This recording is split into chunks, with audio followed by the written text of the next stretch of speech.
As I stood at the altar, staring into my fiancée's eyes, I couldn't shake off the feeling that something was terribly wrong. It started a week ago, when my boss called me to his office. "John," he said, his voice dripping with entitlement, "I need you to work on this project today."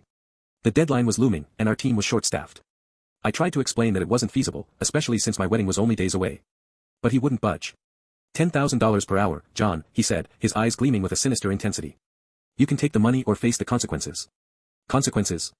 What could possibly happen to me when I'd been loyal to this company for 5 years? As I left the office that day, I couldn't help but feel uneasy. The project began eating away at my time, leaving little room for wedding preparations.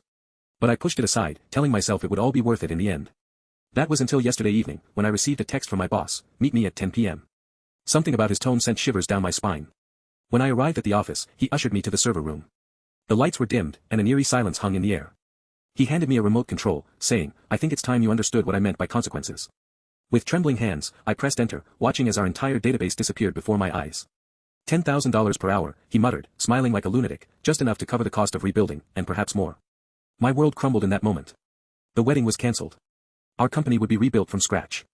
But most terrifyingly, I knew what lay ahead, facing my boss for justice.